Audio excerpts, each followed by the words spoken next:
Hola, buenas tardes a todos. Me ha tocado hablar en defensa de los niños, como pediatra que soy. Trabajo en el Centro de Salud de la Candelaria de Sevilla, soy pediatra de atención primaria y nuestra línea de investigación pues es la pediatría de atención primaria, la educación de asmáticos. Luego nuestro compañero Leandro hablará pues de un tema de investigación que estamos haciendo respecto a la educación de asmáticos. Estamos intentando ver de qué manera se pueden educar mejor los pacientes, que es la manera de que todo lo que se está diciendo aquí llegue de alguna manera al paciente, en este caso pediátrico. Y luego lo último que estamos abordando tímidamente pues es la entrada en cuáles son los determinantes del asma en función de la contaminación ambiental. Y ya sin más dilación vamos a empezar.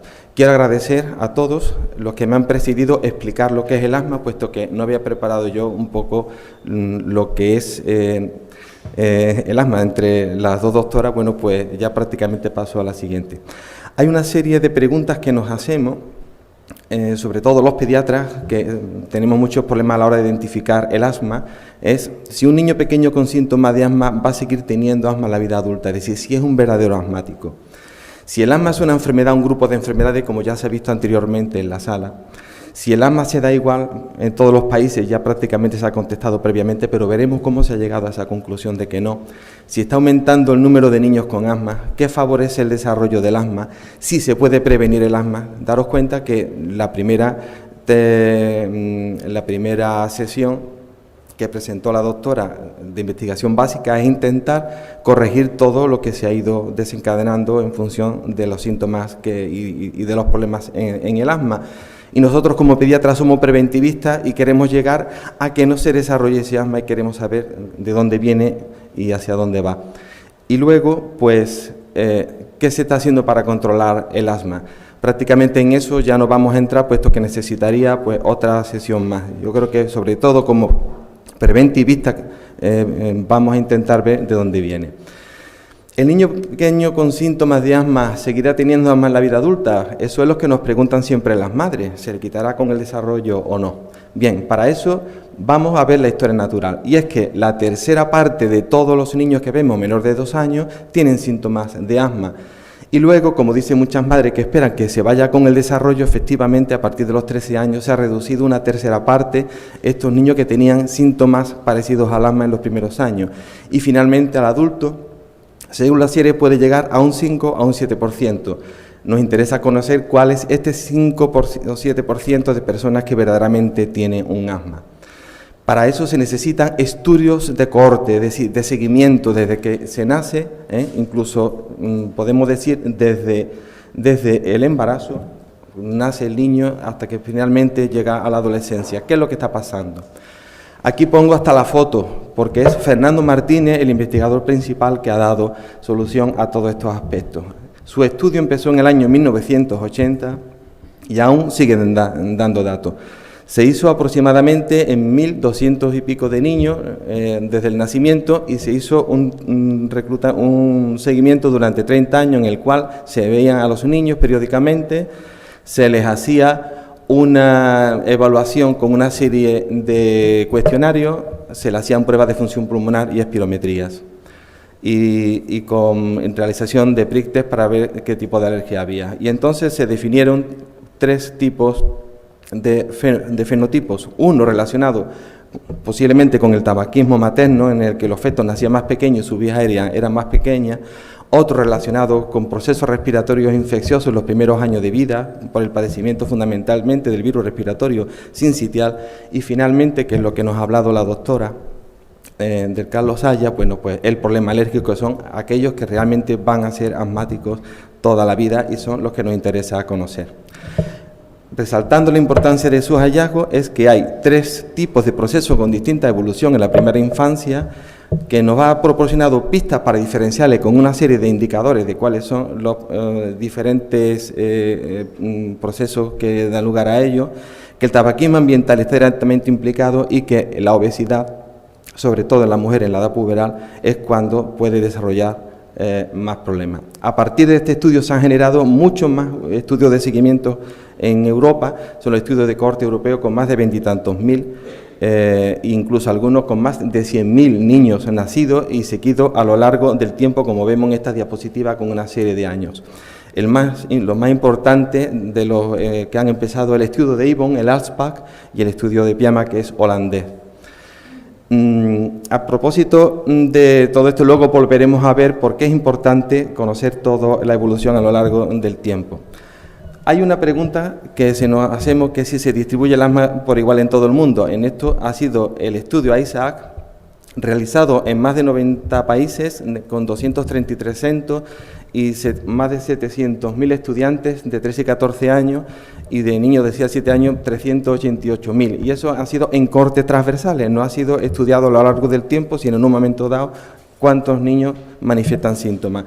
Y estos síntomas se han preguntado pues en función de videocuestionarios, es decir, el problema de preguntar en 97 países distintos es el idioma. Entonces, una de las maneras es poner una representación visual de lo que es un ataque de asma, de cuántos problemas se están presentando, de tos y demás, y eso es lo que ha determinado esta seguridad de que el asma es diferente a lo largo de diferentes países. Esta diapositiva ya se presentara anteriormente, desde los anglosajones, que tienen prácticamente un 30 y tantos % de asma adulto, de asma de niños de 3 a 14 años, a los países del este, que tienen muy poquito, y España pues está situado en esta línea media, de aproximadamente un 10%.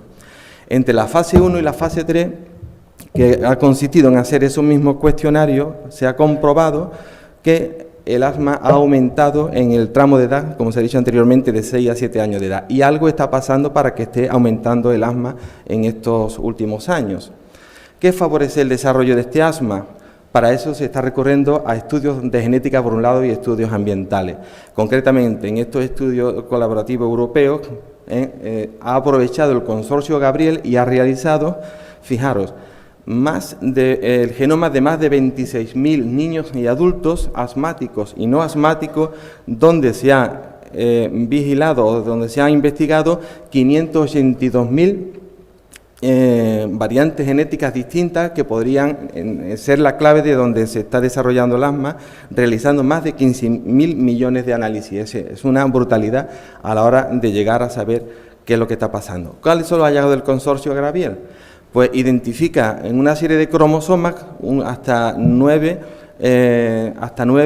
variantes anatómicas que podrían explicar el asma, pero tiene un problema, que es que no puede predecirse quién va a tener asma, que parece ser que los factores ambientales juegan un papel importantísimo, que habría que llegar a ellos, que el asma del adulto es diferente al de la infancia, y aquí es un tema en discusión, que las alergias podrían ser más bien una consecuencia de esa causa primigenia del asma, que da lugar luego que se produzcan sensibilizaciones por problemas en las vías de señalización de esta citoquina que anteriormente ha estado explicando la doctora. Es decir, sería cuestión de ver qué es lo que se debería de hacer para no llegar a tener todo este problema. Luego hay que investigar en el entorno ambiental.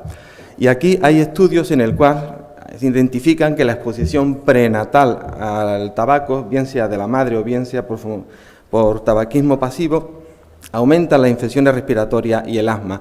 Volviendo al estudio de Fernando Martínez, fijaros que prácticamente todos los niños que pitaban, los que tenían los de los 2 primeros años, los que les desaparecen a los 13 años, los que persisten hasta la edad adulta, pues sobre los que no pitaban pues había un índice de tabaquismo mucho mayor, y eso es un dato importante que hay que tener en cuenta a partir de ahora. Y el estudio ALSPAC, que es un estudio de Ibon, que comienza con 14.000 mujeres embarazadas seguidas a lo largo del tiempo, pues también llega a la misma conclusión. Es decir, siempre es reiterativo estas mismas conclusiones, que es que la exposición prenatal origina un mayor riesgo de sibilancia de asma en la infancia, y que además no importa que el tabaquismo haya sido más intenso o menos intenso, sino que cualquier tipo de tabaquismo influye en esto. Y hablando de lo que comentaba el doctor Pereira, pues hay también temas derivados de saltos generacionales. Una abuela que ha sido fumadora, que ha tenido en su vientre a su hija cuando fumaba, cuando esta hija tiene un niño, haya fumado o no haya fumado, pasa todo el tema de la contaminación que ha tenido en su vientre materno a la nieta. Lógicamente, si ha fumado la madre también, pues se incrementa mucho mayor el riesgo, y son concluyentes estos estudios. Por tanto, vamos al tema de los mecanismos epigenéticos, es decir, el genoma no ha cambiado, sigue siendo el mismo ADN, pero vamos a decir se ha ensuciado, se ha metilado, se ha contaminado por una serie de sustancias que han llegado, que son las que van a ir saltando de generación en generación. Y por tanto, la metilación de genes va a originar cambios en la función de estos genes, que van a determinar pues las diferentes funciones de las diferentes proteínas que determinan el funcionamiento general del organismo, no solamente en el asma, sino también en el cáncer. De hecho, la mayor parte por ejemplo, el carcinoma de mama no está en un asma, en un cáncer de tipo de tipo familiar, sino de tipo ambiental, y son por fenómenos de este tipo que se están investigando. Y que los niños expuestos al tabaquismo materno pues tienen diferencias notables en la metilación del ADN. Es una de los hallazgos que se están encontrando en los diferentes estudios. Y que estos cambios epigenéticos, como os hemos comentado, pueden pasar de una generación a otra. ¿Qué tipo de problemas nos podemos encontrar? Fijaros, eso es del estudio de la ISAAC, donde se identifican en esta línea es todas las personas con mayor cantidad de asma que están en relación con un mayor tráfico de camiones pesados cerca del lugar donde viven. Luego, el tema del tráfico es también un punto importante. España, pues la tenemos aquí, como hemos visto, en este punto. Participa, igual que todos los países del mundo, del mismo problema. Esto se ha investigado desde el punto de vista de laboratorio en la metilación que sufre la misma placenta de los fetos, que sufren un proceso de metilación en los islotes de los diferentes genes. Y la placenta más afectada se da en aquellos asmáticos, porque lógicamente han estado expuestos a mayor tráfico de vehículos. En el mismo sentido, niños que han estado expuestos a una mayor proporción de tráfico tienen también un menos peso al nacer. Mientras menos peso, pues más relación con el tabaquismo, más relación con los problemas de la contaminación ambiental. Y nuevamente, pues, ¿qué pasa con la carga de infecciones? Anteriormente, pues, se estaba hablando de la teoría higiénica del asma. En los lugares donde hay muchas más infecciones, predomina más el cambio al TH1, que, como decía la doctora, son vamos a decir, anticuerpos que van a defendernos de las infecciones, en contra de las TH2, que son las células que van más en relación a la alergia. Y efectivamente se ha comprobado que en aquellos lugares donde hay muchas endotoxinas bacterianas, es decir, mucha contaminación, por ejemplo en los establos donde están las vacas, donde están los animales, hay un menor índice de asma. Pero ¿qué pasa? Y esto se está valorando también cuando coinciden una zona rural de mucha contaminación, donde además hay un mayor paso de vehículos pesados, una mayor contaminación. ¿Qué creen que pueden pasar? ¿Se compensa? Pues no. Parece que lo que ocurre es que incluso hay una mayor incidencia de asma por la unión, en este caso de la endotoxina, que nos beneficiaba frente al tráfico. Y siguiendo en el tema de la prevención, ¿qué pasaría con la lactancia materna y el asma? Es otra de las cosas, es controvertido. Parece ser que, y estos son datos del estudio ISAAC, que son protectores el tomar lactancia materna en aquellas personas que no son alérgicas, además de países que tienen un nivel socioeconómico más bajo en relación a otros más altos. Y en los alérgicos no tiene efecto, al contrario de lo que se decía anteriormente. Esos son los datos epidemiológicos que se han encontrado en tantísimos miles de niños seguidos. Con respecto a la dieta, pues también hay que tener en cuenta que el aumento de grasas trans, como llevan todo el tema de la comida rápida, de hamburguesas y demás, incrementa la prevalencia del asma. En cambio, la dieta mediterránea la disminuye. Esto no significa que los países del área mediterránea tienen menos asma, no. Esto significa que las personas que están consumiendo una dieta mediterránea, pues tienen con menor frecuencia asma. Luego, esto es una de las cosas que tenemos que tener presentes también a la hora de cambiar nuestro estilo de vida. Y en cuanto a la hora de sol, pues también parece ser que tiene más relación el tener más horas de sol con menor prevalencia de asma. Son también datos del estudio ISAAC. Por tanto, el asma es muy complejo, como ya se ha dicho anteriormente, en las cuales pues interviene pues una serie de contaminantes y un estilo de vida, exposición solar y demás. Y por supuesto el tema de lo que es la genética, que solamente era capaz de predecir un 5% de lo que iban a ser asmáticos, cuando compara pues estos polimorfismos, estas determinaciones genéticas que se han realizado. Por tanto, el árbol genealógico de una familia se va a componer de las múltiples exposiciones a diferentes contaminantes y situaciones que se producen a lo largo de toda la vida. Y esto, bueno, pues de alguna manera, luego tendremos que procurar el tratamiento de todo el resultado, de toda la genética a lo largo del tiempo, cuando deberíamos de intentar ver cómo vamos a ir cambiando esta situación a la que lleva pues el tema de la contaminación. Por tanto, más que pelearnos con la genética, tendríamos que ir a favor de ella.